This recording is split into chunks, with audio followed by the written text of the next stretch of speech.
Bienvenidos a nuestro curso virtual de Historia para el sexto grado de primaria. Les saluda el profesor Andy Ortiz Tomasto. Recuerda que la consigna de esta semana es: soy respetuoso con mis compañeros al llamarlos por su nombre. El día de hoy vamos a conversar brevemente sobre la primavera democrática. Se le conoce como primavera democrática al periodo comprendido entre los años 1939 hasta el año 1948. Eso es, desde el año en que empieza su gobierno el presidente Manuel Prado Ugarteche y el año en que termina su gobierno el presidente José Luis Bustamante y Rivero. Recuerda que este término de primavera democrática fue plasmado por el gran historiador del Perú, Jorge Basadre, y se refiere al resurgimiento de la democracia en el país luego de que se vivió un militarismo. Comencemos con el gobierno de Manuel Prado Ugarteche. Este presidente gobierna entre los años 1939 hasta el año 1945. El personaje que vemos en imagen es Manuel Prado Ugarteche y vence en las elecciones a José Quesada, representante del partido Unión Revolucionaria. Durante su gobierno se va a tener un problema con el APRA, porque el APRA va a ser considerado como un partido ilegal, a pesar de todos los intentos que está haciendo el APRA por mantenerse vigente. No logra coincidir con los ideales de los presidentes, por lo tanto es considerado como un partido ilegal, pero sí se va a permitir al Partido Socialista, a pesar de las diferentes ideas que tiene. ¿Y eso por qué?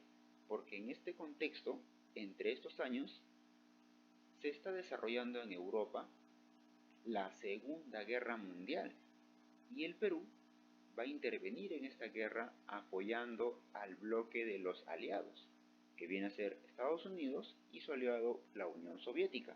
Y la Unión Soviética tenía un régimen socialista. Es por eso que el presidente Prado Ugarteche permite el Partido Socialista dentro del Perú.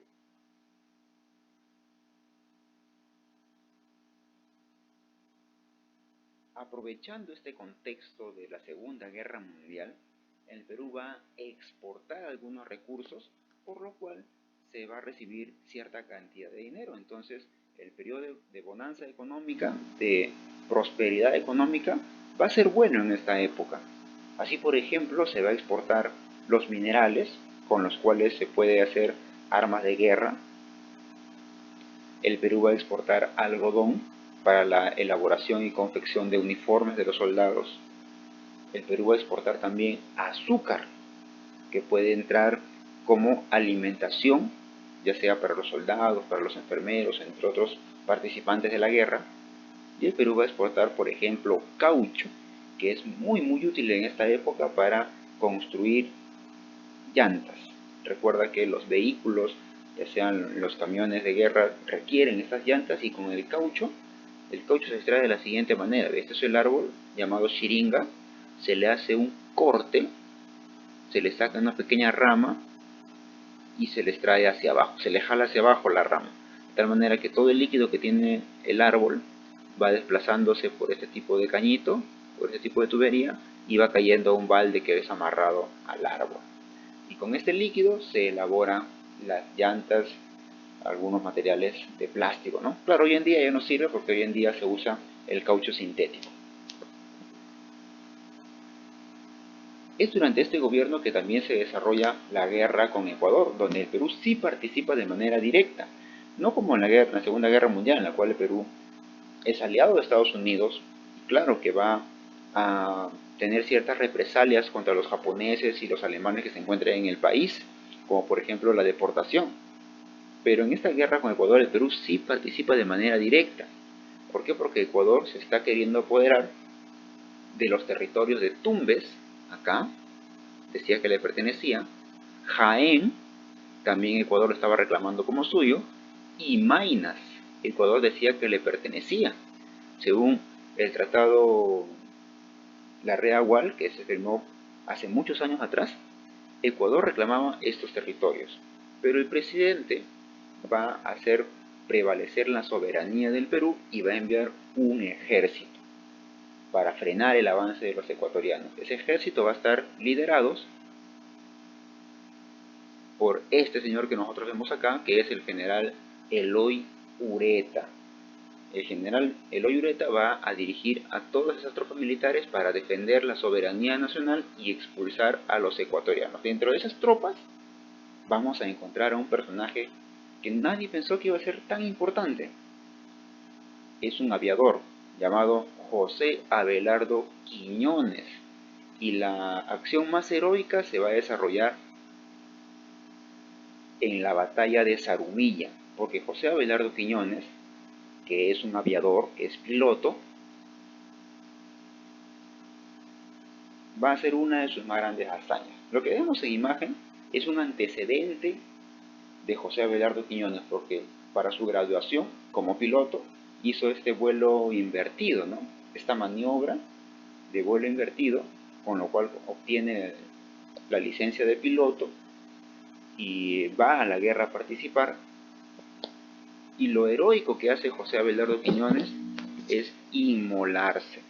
Las tropas ecuatorianas habían dañado de manera irreversible la avioneta de José Abelardo Quiñones, pero José Abelardo Quiñones pudo haberse salvado, ¿no? Con un paracaídas pudo haberse lanzado, pero él prefirió inmolarse y estrellar su avioneta contra una base enemiga ecuatoriana. Es por eso que hoy es recordado, y es más, su imagen figura en los billetes de 10 soles, y anteriormente el vuelo que había hecho para graduarse también figuraba en la parte trasera del billete de 10 soles. Hoy en día figura Machu Picchu, pero es para recordarlo, ¿no? Entonces, es a través de la batalla de Zarumilla que el Perú consigue ocupar zonas de Ecuador, con lo cual Ecuador empieza a retirarse, empieza a no seguir avanzando, porque tiene que también defenderse. El Perú se había apoderado de una zona conocida como el Oro, allá en Ecuador. Por lo tanto, Ecuador no puede seguir avanzando. A tal punto que la guerra finaliza en el año 42 y tiene que someterse a un protocolo. Eso quiere decir, tienen que ir a una reunión para determinar a quién le pertenecen los territorios. Eso ocurre en el país de Brasil, estando como observadores Estados Unidos, Argentina y Chile, y se firma el Protocolo de Paz, Amistad y Límites de Río de Janeiro, en el cual se establece que Tumbes, Jaén y Maynas aún le pertenecen al Perú. Durante el gobierno de José Luis Bustamante y Rivero, este personaje llega al poder gracias al partido Fredena, que significa Frente Democrático Nacional, que es una agrupación de varios partidos políticos pequeños, y él va a ser el líder de este partido. Va a llegar al poder en el año 1945 y va a gobernar hasta el año 1948. En las elecciones del 45 se presenta el Fredena con Bustamante y Rivero, y Eloy Ureta es el líder que estaba dirigiendo las tropas peruanas en la guerra con Ecuador, que lo acabamos de ver, por el partido Unión Revolucionaria, pero va a ganar José Luis Bustamante y Rivero porque también contaba con el apoyo del APRA. Pero una vez que llegó al poder José Luis Bustamante y Rivero, eso quiere decir como presidente, él es el poder ejecutivo, el poder legislativo siempre le va a dar la contra y no lo va a dejar gobernar. Y en el poder legislativo se encontraba el APRA. Por lo tanto, el APRA va a ser declarado fuera de la ley nuevamente. Y eso como excusa, ya que en el Callao la Marina de Guerra se subleva. Y en esa sublevación habían dicho que los apristas estaban comprometidos, que los apristas habían participado, ¿no? Por eso los periódicos narraban, ¿no? Se captura a los terroristas apristas que habían estado participando en la rebelión de la Marina de Guerra del año 48. Por eso es que el APRA pues es considerado un partido ilegal, aunque Con el tiempo se dice que el APRA no tuvo nada que ver, pero para esta época José Luis Bustamante Rivero lo consideró también un partido fuera de la ley. No soportaba, no toleraba al APRA, que siempre estaba en contra de lo que el presidente decía. Un aporte significativo del gobierno de Bustamante Rivero es el establecimiento de la tesis de las 200 millas marítimas. Eso ocurrió en el año 1947, un 1 de agosto, y es que antes al Perú solamente le correspondían 12 millas marítimas, acá, 12 millas marítimas, todo esto nada más. Pero Bustamante Rivero se dio cuenta que esta era una zona con muy poca producción, además de que los ríos desagua en esta parte y por lo tanto el agua no es tan limpia. La mayor cantidad de producción que se puede extraer se encuentra más hacia el fondo, y acá hacían pues una pesca industrial países como Rusia, como Japón, como Estados Unidos. Por lo tanto, Bustamante Rivero plantea que se extienda esta línea de las 12 millas hasta las 200 millas. Y otros países como Ecuador y Chile también nos apoyan, y a pesar de que Estados Unidos no quería y amenazó con una sanción económica, lo terminó aceptando y el Perú se queda con sus 200 millas de mar territorial. Se extiende desde acá, desde las 12 hasta las 200 millas, para usarlo, conservarlo y preservarlo. No solamente es arrasar con toda la pesca, sino mantener el orden o bajo un desarrollo sostenible, y que las futuras generaciones también puedan disfrutar de todos los recursos que estas 200 millas nos pueden brindar, ¿no? Como la fauna marítima, el petróleo, los gases minerales, el gas natural y otros recursos hidrobiológicos que el mar de Grau nos pueda brindar. Hacia el año 1948, el presidente Bustamante Rivero va a sufrir un golpe de Estado, liderado por Manuel Odría.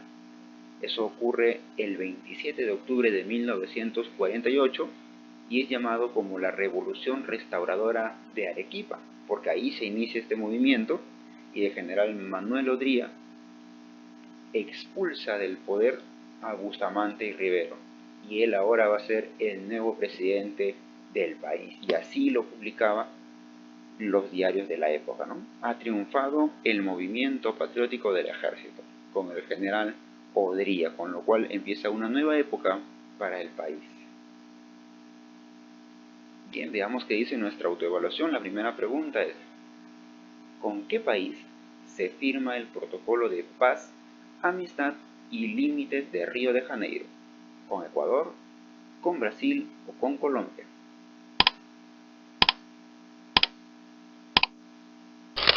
Efectivamente, luego de la guerra con Ecuador es que se firma este protocolo de límites.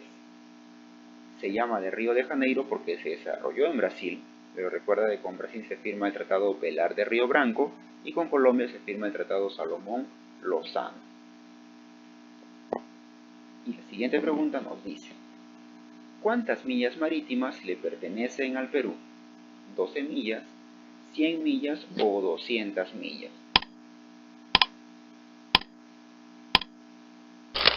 Antiguamente, según la Convención del Mar, nos correspondían 12 millas, pero durante el gobierno de José Luis Bustamante Rivero se extiende hasta las 200 millas.